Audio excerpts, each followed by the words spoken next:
del Colegio de Medicina Interna de Puebla les damos la más cordial bienvenida. Y al mismo tiempo, hoy tengo el honor de presentar al doctor Marco Polo Macías. Él es médico neumólogo y broncoscopista. También es especialista en neumología por el Hospital General de México, así como de hace especialidad en endoscopía torácica por la Universidad Nacional Autónoma de México, maestría en Ciencias Médicas por la Universidad Nacional Autónoma de México.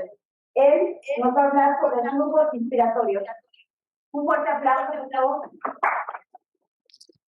La intención de poder hablar del flujo inspiratorio es cada vez lo mencionamos más en el paciente respiratorio. Y el paciente respiratorio que está teniendo inteligencia consciente, que bueno, en los últimos 2 años se puso de moda. ¿Por qué razón? Porque se nos vino el COVID. Entonces, obviamente el tema respiratorio fue el tema de conversación de los últimos 2 años. Y estos medicamentos pueden impactarte, por ejemplo, y esto va a depender del flujo inspiratorio. ¿Qué es lo que pasa si yo tomo un inhalador y hago una inspiración rápida? ¿Qué pasará? Es tan grande el flujo inspiratorio que se me va a impactar en el paladar, en la lengua, en la faringe, en las amígdalas, y en esos sitios me hará efecto, en ese sitio me funcionará, en ese sitio, por ejemplo, si estoy dando un broncodilatador de cortación o un broncodilatador de larga duración, ¿me estará haciendo el efecto que quiero? No me quiero. ¿Qué es lo que pasa? Que tenemos el efecto de sedimentación con el cual nosotros buscamos y esperamos que tengamos toda la mayor proporción del medicamento, el cual se va a depositar de una manera más sensible y por gravedad. Esto es algo muy importante y algo es el tema del tamaño de la partícula. Y si nosotros vemos este árbol bronquial y algo importante que tenemos que recordar es de que cuando nosotros tenemos los bronquios, los bronquiolos respiratorios, los sacos alveolares, nosotros que tenemos que recordar parte de la anatomía. Y esto lo saco a colación porque hoy pudiéramos pensar que el hecho de tener partículas más pequeñas es mejor. O el que tener partículas pequeñas va a tener un mejor efecto. Si yo tengo un broncodilatador, por ejemplo, y tiene una partícula que está muy pequeñita, hago la inhalación, y si está muy pequeñita va a llegar ¿hasta dónde? Hasta las partes más vitales. Hasta la vía aérea periférica, ¿sí o no? Pero ¿de qué me va a servir si yo tengo una molécula de ese broncodilatador? Si estoy en un bronquiolo respiratorio que no tiene músculo liso. El músculo liso es el que hace que el bronquio se apriete o se abra. ¿De qué me va a servir esa partícula que está en la vía aérea más vital si no tiene a quien estimular? Por lo tanto, el medicamento tiene que llegar al sitio donde tiene que llegar, con la finalidad de que o desinflame o con la finalidad de que abra el bronquio. Y el tamaño de partícula que se establece, el tamaño de partícula idóneo es de 2 a 5 micras. Cuando el tamaño de partícula es más pequeño y entonces puede difundir a ciertas partes, hacia las partes alveolares, entonces estas partículas tan pequeñitas pueden no depositarse, pueden tener un movimiento errático, pueden absorberse a la circulación porque difunden o pueden exhalar. Eso es algo importante que tenemos que tener. Ahora, ¿cómo podemos medir el flujo inspiratorio? ¿Cómo le hacemos? Todos de aquí vemos pacientes respiratorios. Alcen la mano, por favor. Todos ven pacientes con el foco, con asma. Sí. Doctor, ¿cómo mide usted, cómo sabe si su paciente va a poder usar un dispositivo? Pues muchas veces el paciente físicamente no sabe respirar. Yo siempre lo digo, porque incluso cuando uno lo explora, no sabe siquiera inspirar adecuadamente. Ese es un conflicto que a veces tenemos. Entonces, pues lo primero es enseñarlo a inspirar. Por supuesto. Esa es la clave inicial, enseñarlo, capacitarlo, claro, sin duda. Porque, vaya, es un shock frecuente y llega uno a revisar también se inspire, se mueve, no está metiendo el aire adecuadamente, no tiene Correcto. Entonces, capacitar es el punto número 1 antes de hacer una prueba. Y además, creo que una de las grandes limitaciones, y díganme por favor si no están de acuerdo, es de que a veces el hecho de querer capacitar a un paciente nos va a tomar tiempo en el consultorio. Y si trabajamos en una institución de salud, en la cual tenemos 20 pacientes o 30 pacientes que quieren hacer a este ritmo, nos da el tiempo de capacitar, de explicarles, de sacar, mire, este es su dispositivo, mire, usted lo va a hacer así, va a hacer esta pausa, va a tener algo que esto. Lo vemos ya medio viejito y se ve que tiene el posgrado y se ve como con el oxígeno, no, ya no sopla. Yo no. Darle su mejor inhalador y no ponle su aerocalma, como si fuera un bebé, y ya. Yo no. Pero mucho de esto es porque nosotros pensamos que el paciente no puede. Si nosotros le enseñamos al paciente, lo capacitamos y le damos el tiempo, ¿será que porque pudiera aprender? Yo creo que no. ¿Cómo podemos medirlo? No es fácil. Aquí en México no es tan sencillo porque existen dispositivos. Y de antemano quiero disculpar porque hubo una confusión con el tema. Yo venía muy preparado para hablar de mortalidad. Y aquí me enteré que no era el tema iba a hablar de los respiratorios, entonces ya no voy a traer mi dispositivo para que vean cómo se miden los respiratorios. Entonces, trae un video y eso lo voy a enseñar.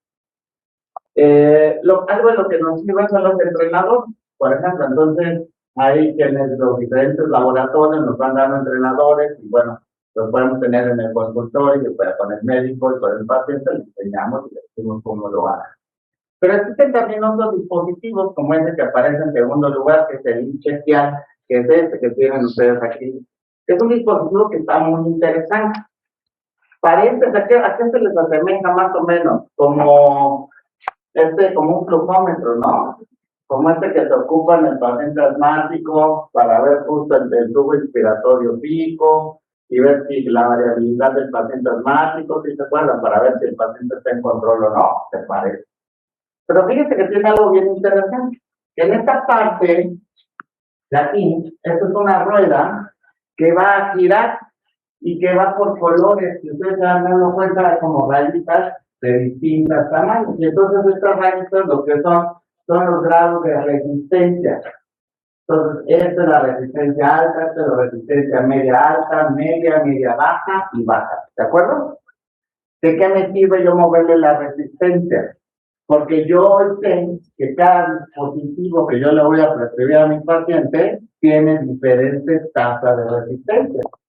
Entonces hay dispositivos que tienen una resistencia más baja, hay unos que tienen resistencia media y hay unos que tienen una resistencia alta. ¿Cuáles? Como ellos son muy listos, dijeron, pues para que el médico no se lo tenga que aprender, aquí se los anotó. Y entonces aquí están por colores, de menor resistencia a mayor resistencia, ¿sí? Y entonces aquí tenemos, por ejemplo, de mayor resistencia, tenemos Handy Taylor, por ejemplo. Entonces, si yo le voy a prescribir un Handy Taylor a mi paciente, ya de antemano yo sé que este está en el extremo, que es un medicamento de alta resistencia. Entonces, si está en el moradito, vemos acá que es la resistencia alta. ¿Y qué es lo que tengo que hacer acá? En donde está la marquita, le voy a girar esto hasta que aparezca este título. ¿Sí? ¿Estamos bien? Ya una vez que haga yo esto, le voy a poner la boquilla al paciente. Aquí en esta parte se le enchufa una boquilla desechable, que se da cuenta de cartón. Se parece mucho a las que se ocupan en las espirometrías, a las que tienen una especie de válvula. Se quitan esas válvulitas, se pone otro, y entonces se le pone al paciente y se le dice, meta aire. Cuando se le pida al paciente que haga este movimiento, va a generar una resistencia y entonces nosotros nos vamos a dar cuenta con los indicadores que el paciente llegó a donde tiene que llegar. Si el paciente no llegó a donde tiene que llegar, el paciente no va a poder hacer esa inhalación. Está fantástico. ¿Cuál es la única desventaja? Que no lo venden en México. Eso es el único detalle.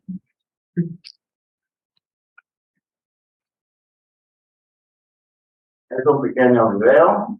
Nuevamente tenemos las resistencias. Vemos cómo gira. Se va cambiando.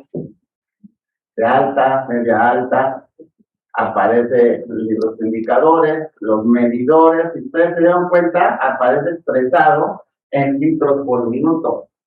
Se tiene que bajar el indicador como los termómetros antiguos, los se baja, y entonces ya se selecciona, por ejemplo, Turbo-Heiler es una resistencia media alta. Se selecciona media alta, se acopla la boquilla, es desechable, con su pequeña turbina, le pone el paciente a que lo ponga en su boca, se hace una inspiración y vieron cómo se movió. Y entonces nos damos cuenta si estamos o no en el baño. Está muy bueno, ¿no? Ahora, para la otra que haya oportunidad, te lo traigo para que lo conozcan, que lo vean. Yo lo tuve que pedir en línea porque no hay otra forma. Y nos ayuda mucho con nuestros pacientes. Realmente no es tan tardado el hecho de hacerles la medición, ya con práctica se pasa relativamente rápido en el consultorio. Y es parte de eso que decía el doctor tan importante, entrenar a nuestros pacientes y de hacer una adecuada valoración del mismo y que lo podamos hacer. Si no tenemos el índice, ¿qué más podríamos hacer? ¿La espirometría nos pudiera funcionar? ¿Qué piensan? ¿Sí o no? Así de entrada. ¿Funcionará? No está diseñada para eso, pero para que nos funcione, ¿qué necesitaríamos? Esta es la parte respiratoria. Necesitamos que nos den esta parte, la parte inspiratoria. Pero en la espirometría nos lo ponen por litros por segundo. Entonces, si está por litros por segundo, yo lo multiplico por 60 y me da el flujo, un flujo inspiratorio que el paciente tiene. Pero algo importante es de que algo que yo tengo que cambiar en mi mente es el no asumir. Nuevamente veo al paciente ya muy viejito, que no escucha bien y que respira con dificultad, y le digo respire y parece que suspira. Y respire, ya respiré, ¿no? Pues a ver, otra vez, ¿no? Es complicado. Ustedes están acostumbrados a ver pacientes adultos mayores. A mí me gusta mucho, platico mucho con ellos y les enseño y aprendo mucho de ellos. Hay que tenerles paciencia, porque tienen su ritmo. Pero es bien interesante, te enseñan muchas cosas. Pero es intentarlo, vean, cuando nosotros vemos que existe relación, la lógica nos diría, entre el paciente entre más grande está, menos flujo quiere. Pero si esto fuera, sería una relación lineal. En esta gráfica ven una relación lineal. ¿Para dónde ven los datos? Para todos lados, como todos, ¿no? Entonces no es como a lo mejor una habilidad de que el que tiene más años manejando maneja mejor, el que tiene menos peor. No, eso es algo que nos va a decir que involucra muchos factores y sin duda uno de ellos es educativo. Y les traigo estas gráficas que justo se hicieron en diferentes pacientes con diferentes dispositivos, con diferentes resistencias en diferentes grupos de edad. Y si vemos hasta la izquierda, en el superior izquierdo tenemos los pacientes más jóvenes, menores de 65 años de edad. Aquí están las resistencias de más baja a más alta, y en términos generales lo que está en verde son los que hicieron el esfuerzo bien. Entonces, si ustedes se dan cuenta, prácticamente con los 4 niveles de resistencia, pues los pacientes hicieron un esfuerzo bueno, pero en estos dos está en rojo. ¿Por qué? Porque hicieron un esfuerzo excesivo. Porque tenemos de todo. Y yo no sé si ustedes se toman el tiempo de preguntarle a sus pacientes cómo se ponen los medicamentos. Es una cosa bárbara, cada quien lo hace distinto. Yo he tenido pacientes desde que lo ocupa el lugar de aquí es inhalador, así lo hace al revés. No sé por qué. Hay pacientes que soplan antes de ponérselo, el paciente que inspira antes de ponérselo. Hay pacientes que lo ponen y se lo da 2 al mismo tiempo, uno se da uno solo. Explico, hay técnicas distintas. Y ya se lo decía el doctor House, el que se lo pone como perfume, yo no. A mí me gusta mucho el doctor House, está muy exagerado, pero dice cosas muy ciertas. Entre ellas, los de que todos los pacientes mienten, eso es cierto, eso es cierto. Señor Pancho, ¿usted se ha puesto su medicamento? Sí, doctor. Esa es la automática la respuesta. Entonces yo siempre le digo, al revés, bueno, toma la expresión allá. Al revés, oiga, ¿cuántas veces se le dio su medicamento? Ay, que sí, pues hay como uno o dos, doctor, ¿no? Pero ya como que ya cede un poco, como que cede. Y ya de plano, pues ya que te dirá, pues es que ya me senté bien y pues ya lo dejo, ¿no? Eso pasa muy seguido, es la realidad. Yo quisiera decir que la mayoría de nuestros pacientes tienen una adherencia al 100%. Lamentablemente esto no es cierto. ¿Saben cuál es la tasa de adherencia promedio del paciente con enfermedades crónicas? 30%. Si yo le estoy dando un medicamento y tiene 30% de adherencia, ¿será que lo logro controlar? Si es un hipertenso y se toma 30% de las veces su medicamento, ¿estará controlado? Si es un diabético, ¿estará controlado? Si tiene liquidez, ¿estará controlado? Si tiene una enfermedad respiratoria, asma, ¿estará controlado? Es lo mismo. ¿Será un problema de tercer mundo o de primer mundo? Es de los dos.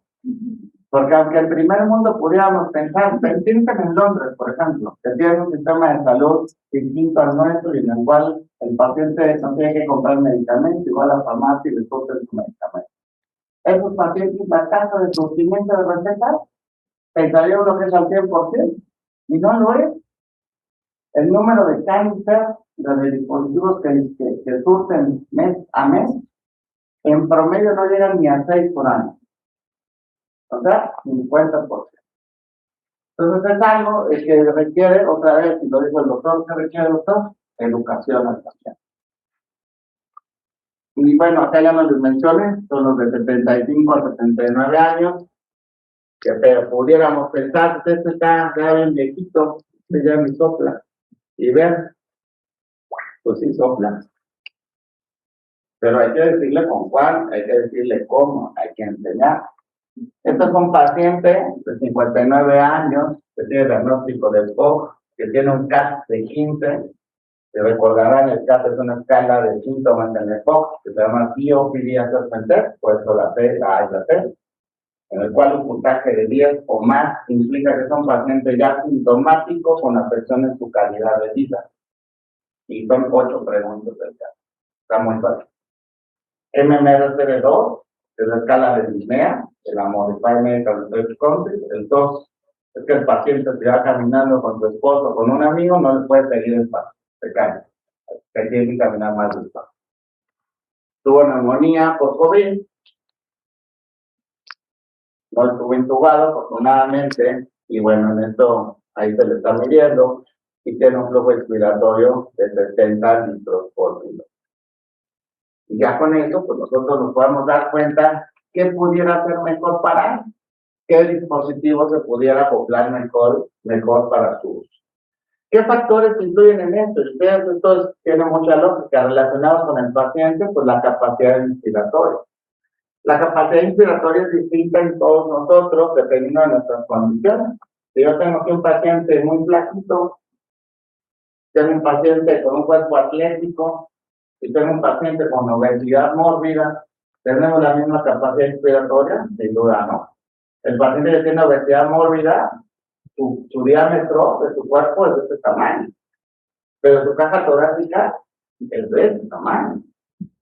Y su pulmoncito está así. ¿Y cómo está el pulmoncito? Está apachurrado. Si tenemos un paciente con una neumopatía intersticial, pensemos en una neumopatía intersticial no específica, en una fibrosis pulmonar idiopática, en una neumopatía intersticial secundaria a esclerosis, a lupus. ¿Cómo está ese pulmón? ¿Tiene disensibilidad? No tiene. Tiene pérdida de sensibilidad. ¿Cómo está su capacidad inspiratoria? Chiquita. El esfuerzo respiratorio. Hoy sabemos que el EPOC no solamente ataca el pulmón. El EPOC es una enfermedad compleja, heterogénea, con un perfil inflamatorio importante, que tiene afección a muchos niveles. Y entre esos los niveles que afecta es el sistema muscular. El paciente pierde masa muscular, pierde masa magra, pierde fuerza. Y la respiración es meramente es un movimiento que requiere músculo, que requiere fuerza. ¿Cuál es nuestro principal músculo respiratorio? El diafragma. Entonces hay que enseñarle ese diafragma a respirar.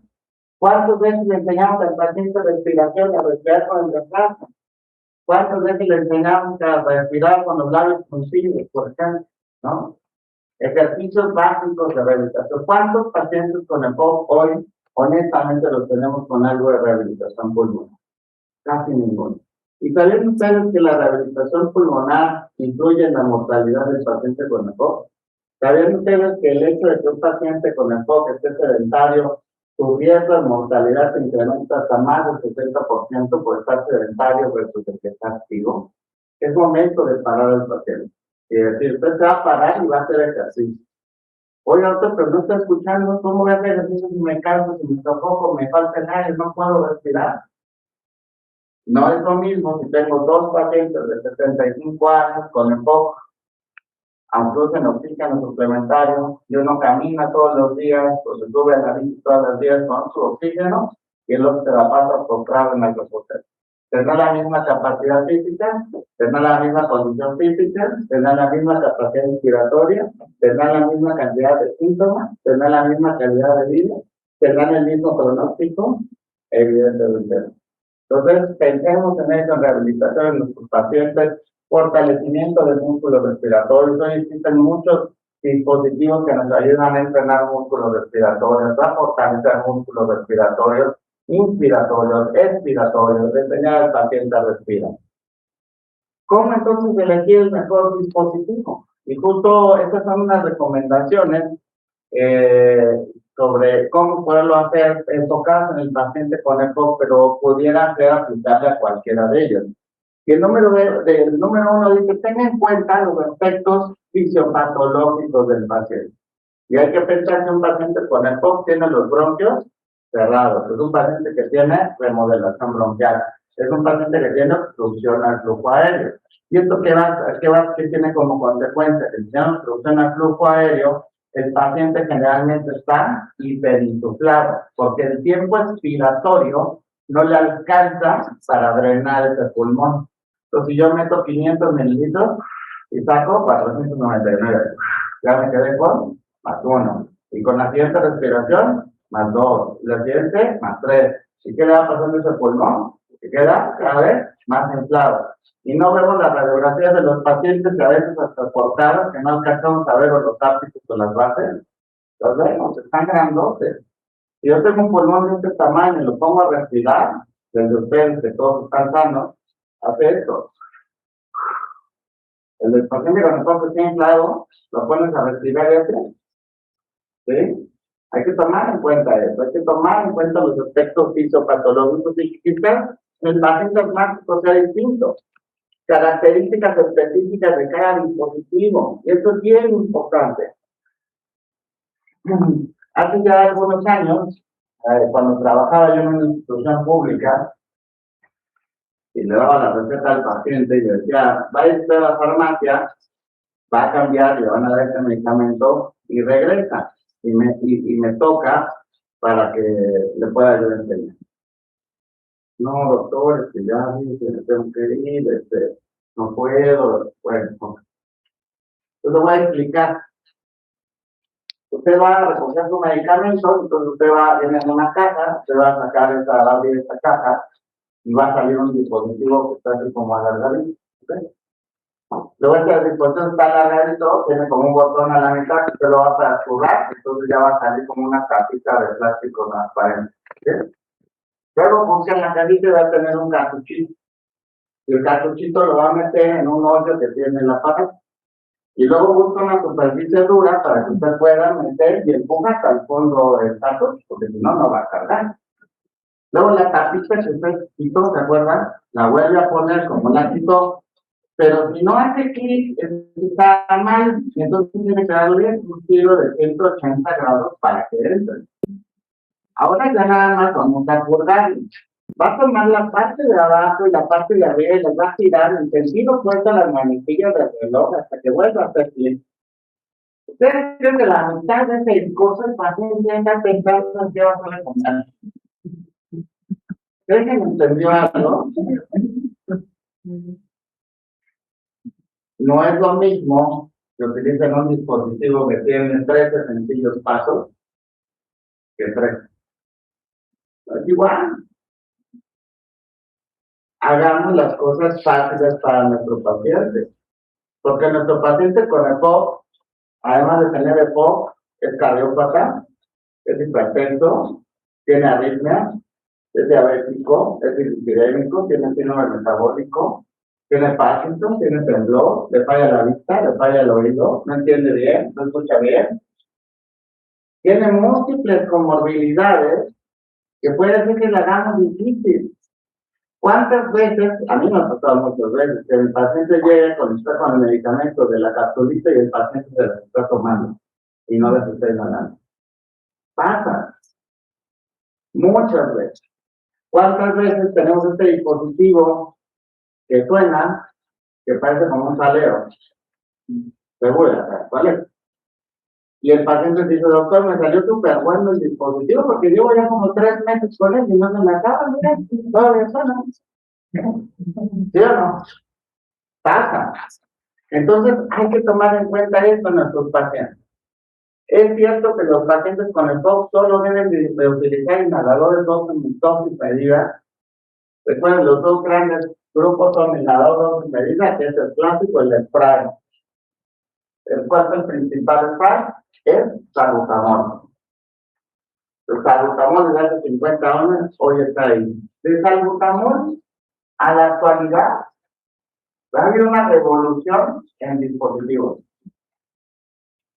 Y uno de los más grandes pasos que dimos fue pasar del inhalador dosis medida al inhalador en polvo seco.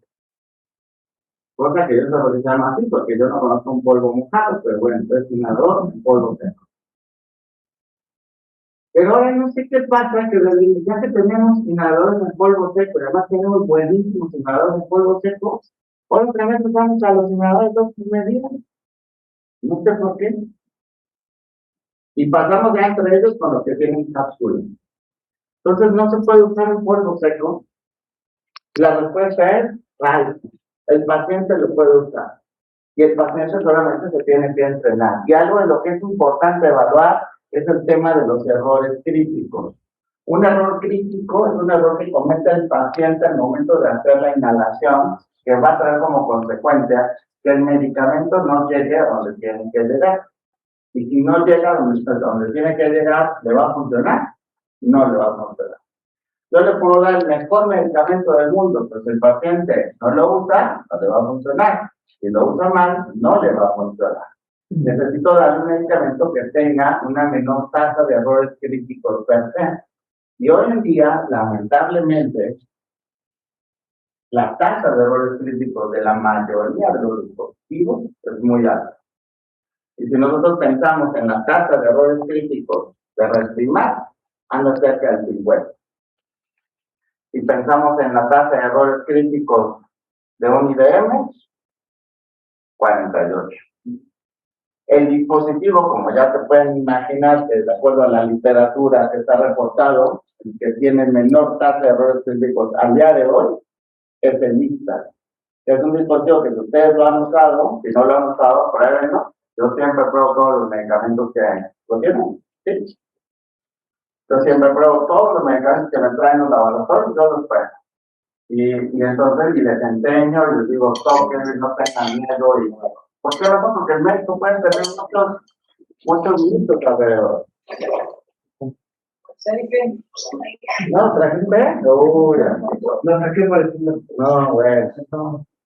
Y se lo doy, que a veces el paciente no pasan cosas bien interesantes, pero ustedes, por ejemplo, tienen un día, por ejemplo, que dice que están en una palancita antes de utilizar, y el paciente le da mucho estrés, dice que cuando ya esto va a fugarse de forma inmediata, entonces le sale, se lo pone luego en la boca. En el Insta me ha pasado igual, le sale, tiene una desesperación por hacerlo. Entonces es como el ente, si yo no me salgo, no va a salir y no se va a escapar y ahí se va a quedar en situación nada hasta que yo lo inspire. Entonces, con toda calma, yo tengo que abrir el dispositivo, lo pongo en mi boca, 90 grados, o que perpendicular, mi boca es cubierta de la boquita. que esté cubierta todo, que no puje por las comisura, y teniendo de esa manera hacer una inspiración profunda, ni tan fuerte ni tan suave. ¿Ya estamos? Entonces tenemos los 5 segundos. A Marta que quiere que le tome fotos. La permeabilidad, no solo en los polvos secos, eso es en todos, en realidad, que permita que fluya la partícula y que se deposite donde queramos que se deposite, y entonces ya, exhalamos y lo cerramos. Inhalo, y ya está, ¿de acuerdo? En el caso de lista, se estima que tiene un flujo entre 30 y 90, y el cual la tasa, por ejemplo, de 70 litros, ¿se acuerdan que estaba mi paciente? Entre el 81 y el 94% de los pacientes podrían hacerlo sin ningún problema. Hoy sabemos en estudios que se han hecho en pacientes con EPOC que tienen obstrucción grave, muy grave. ¿Se acuerdan cómo clasificamos la grave y muy grave en base a qué? A la espirometría, al volumen respiratorio forzado en el primer segundo. Si tienen entre 30 y 50 de los pulmones, es una obstrucción grave. Y si tienen menos de 30, es una obstrucción muy grave. Pues cuando yo tengo estos niveles de obstrucción, a los pacientes los pusieron a hacer medición de flujo inspiratorio y determinaron que la mayoría de los pacientes, incluyendo aquellos que tenían obstrucción grave y muy grave, su flujo inspiratorio promedio era de 60 litros por minuto. El hecho de que tengan así los bronquios cerrados no implica que no tengan la capacidad para inspirar. Son dos cosas distintas. Ya, queda verificada. ¿Y este quién lo usó? Mi esposa. Entonces, pues, si no lo conocen, acá dentro tienen dos blisters, que son como dos ruedas que van a girar. El medicamento viene en cápsulas individuales, que al momento de que giran, se está bastante usado, porque ya no. Entonces gira, se revientan las capsulitas y se deposita el medicamento en la parte de abajo. Eso de que está encapsulado es bien importante. A lo mejor aquí en Puebla no tanto, pero en Mérida sí. Porque hay otros que no vienen encapsulados, y entonces el nivel de humedad es tan alto que es que le parte al polvo. Por así que es polvo seco, por así que es polvo húmedo, ¿no? Y entonces se puede, pues no sé cómo llamarlo, condensar, hacer masaje. Sí, esa palabra, y entonces ya no funciona. Entonces, por eso es importante mantenerlo pues, no bajo el sol, en un ambiente fresco, y de esta manera, solo no poner los dedos aquí en estas respiraderas, tomarlo con una, con dos manos, ponerlo, cubrir y hacer el esfuerzo que hicimos y volver a cerrar. Y yo siempre les digo, y no se ponga a jugar, a abrirle y cerrarle, porque se lo va a echar en una sentada, ¿no? Entonces no es un juguete. ¿Sí? Entonces, eso es muy importante. Esto es parte de lo mismo. Este estudio, que son estudios post-hoc hecho en el 2020, en el cual habían 1.951 pacientes con EPOC de todas las gravedades, 99% de los pacientes pudieron utilizar el IPTA de forma correcta. Entonces yo, la parte que quiero que se quede en la mente es de que, pues, porque yo veo a mi paciente y lo veo muy viejito y lo veo con muchas limitaciones y veo que no tira y es un paciente que ya detrás digo no puede ya, ¿no? Entonces saco la aerocámara y algo ahí, se lo pone, le inhala y ya está, ¿no? Y además tampoco le enseño a hacer. El uso de una cámara espaciadora soluciona el problema de inhalación, pues no necesariamente. Y para empezar tenemos que saber cuáles son las diferencias entre un espaciador y una aerocámara. El espaciador simplemente es un tubo de plástico. Y por ahí el mexicano luego se las ingenia y anda creando espaciadores con botellas de plástico y demás para tratar de mejorar. Sin embargo, pues no tomamos en cuenta muchas cosas y, por ejemplo, no tomamos en cuenta de qué dispositivo yo estoy utilizando. Porque, por ejemplo, si yo estoy utilizando un Respimat, que si ustedes se dan cuenta, el Respimat tiene un flujo respiratorio bajo. Pero cuando yo disparo, ¿han visto cuánto tiempo tarda después de salir la nube de espina? Tarda bastante. Si no, ¿alguien ha ocupado? ¿Quién no ha ocupado? No está tan fácil, no está tan ocupado. Pero cuando uno lo pone y lo inhala, el tiempo que tengo que hacer para la inspiración es largo para que yo realmente pueda asimilar esa cantidad de volumen que está entrando. Si yo corto la inspiración, ¿qué es lo que va a pasar? Que estos flujos van a empezar a salir por acá. Entonces parece chimenea. ¿Eso les serviría a la gente? No les sirve. Entonces hábilmente alguien dijo, bueno, vamos a hacerle una cámara espaciadora, entonces abrimos, hacemos y la adaptamos, entonces ya le ponemos de la forma que se sube. Pequeño detalle. Otro saludar, que nos vamos a tomar una foto. Que yo le voy a aplicar, si se va a no se va a escapar el flujo, el medicamento, pero ¿en dónde cree que se va a quedar resultado? En las paredes, porque no está hecho para usar con un espaciador. Porque no tiene propelente.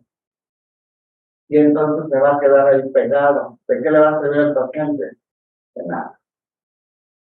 El caso de las aerocámaras, que bueno, la más conocida es Aerochamber, que no me paga nada por eso de promoción, pero es la que yo creo que es de mejor calidad, que tiene una válvula inspiratoria que permite un flujo unidireccional y hace que el paciente pueda respirar de una manera mejor y está dosificando de una manera mejor el medicamento.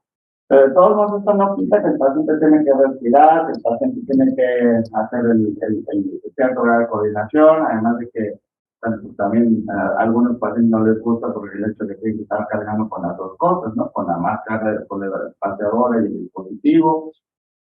Pues tiene sus pros y sus contras.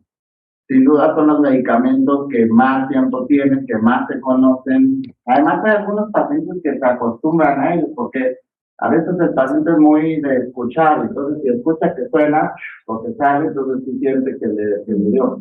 Pero si le pones a respirar y no sintió nada, puede pensar que no llegó. Por eso es que les ponen un poco de sabor, les ponen lactosa, y entonces eso puede dejar en la retrofaringe un saborcito así como a vainilla, dicen algunos, o a leche, también otros dicen, pueden pensar.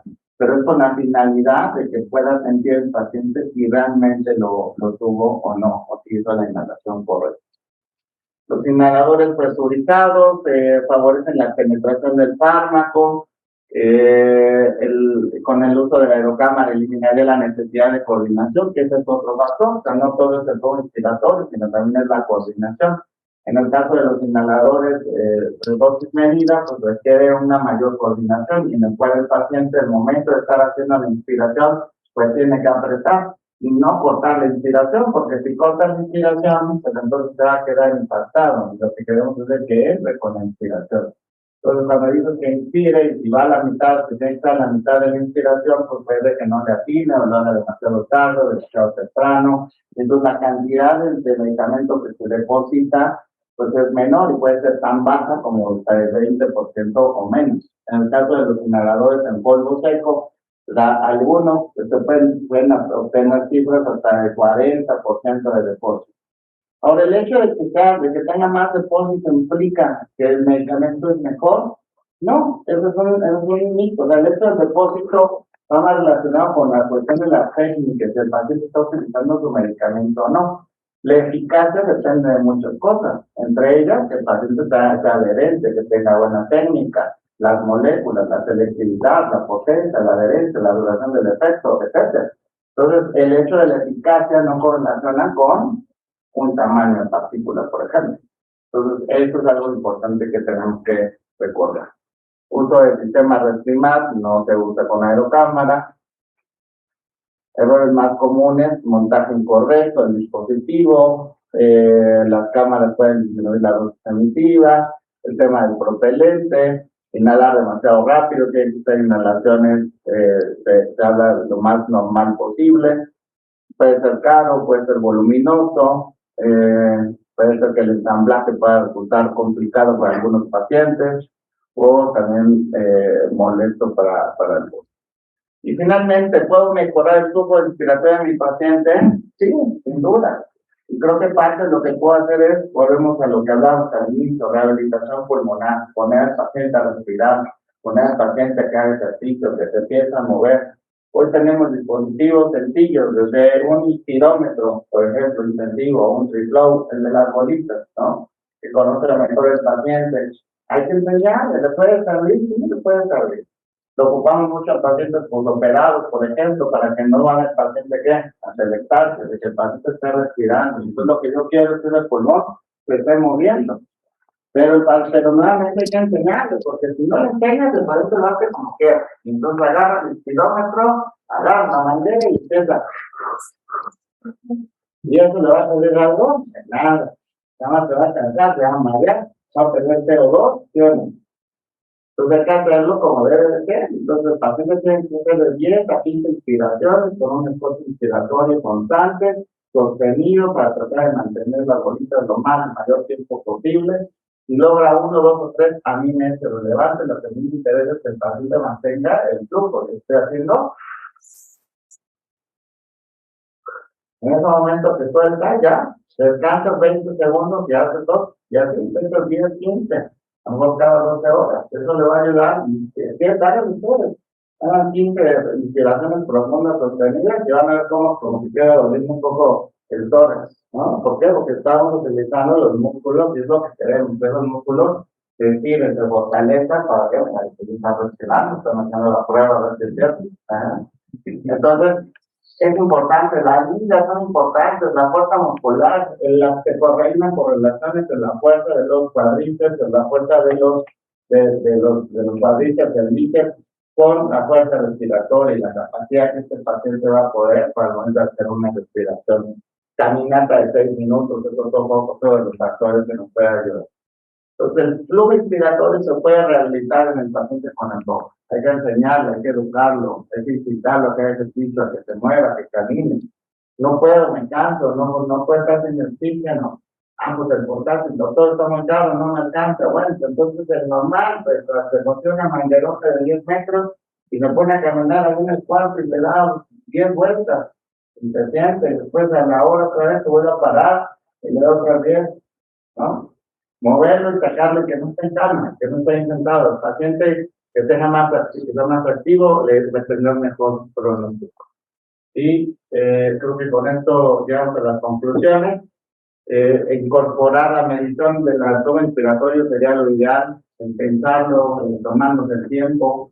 Sé que a lo mejor a veces no es tan fácil, podemos tener los trocómetros que nos pueden servir, tenemos los espirómetros que nos pueden servir, pero yo creo que sin lugar a dudas el hecho de que yo le enseñe a mi paciente a hacerlo y que tenga la paciencia, eso va a tener mejor impacto. No dar por hecho que el paciente no va a poder, intentémoslo, demos la mejor opción. Por supuesto, hoy no hablamos de ningún medicamento, hoy no hablamos de eficacia, ya hablamos de oportunidad, pero pues combinemos las dos cosas, vemos de lo mejor que hay en el medicamento con un dispositivo que sea fácil de utilizar. Y creo que con esto vamos a terminar la sesión. Yo les doy mi agradecimiento nuevamente por su atención, esperando que haya sido de su agrado la charla.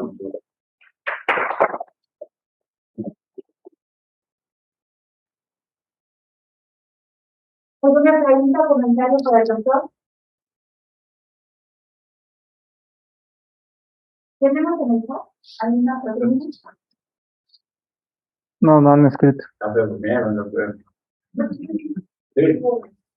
¿Cuál es el dispositivo ideal para la cámara? ¿El dispositivo? La neurocámara, bueno, con los inhaladores dosis medida, el convencional, el tradicional.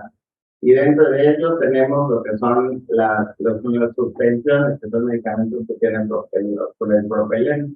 Entonces, si tú piensas, pensemos en un salbutamol, por ejemplo, o Ventolin, es un medicamento que se adapta bien para el. Si tienes otros, por ejemplo, en la categoría de esteroides inhalados, por ejemplo, el caso no sé, el Evokeller, el Telepide, funciona bien, los Tizotides funciona bien. Donde empiezan un poco más de problemas son en aquellos que hay ORMs que tienen desfragmentadores de partículas. Entonces tratan de, entonces eso pareciera ser que no es el dispositivo ideal para utilizarlo con una aerocámara. Al final de cuentas, lo ideal son buenos medicamentos, sí, son buenos dispositivos, sí, pero el problema es que requieren coordinación. Entonces, si no tienen esta coordinación, pues no lo va a hacer de la forma. De nada. Doctor, Sí, a nombre del Colegio de Medicina Interna de Puebla, nuestro agradecimiento. muchas gracias, te agradezco mucho. Muchas gracias. Muchas gracias, le agradezco mucho. Muchas gracias, doctor.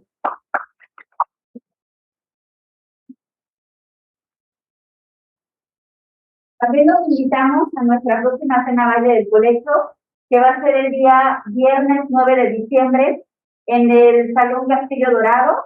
Los esperamos. Se pueden acercar con alguno de nosotros de la mesa directiva para que les podamos hacer llegar su boleto. Muchas gracias a todos por su presencia y muchas gracias por los que nos están viendo el día de hoy.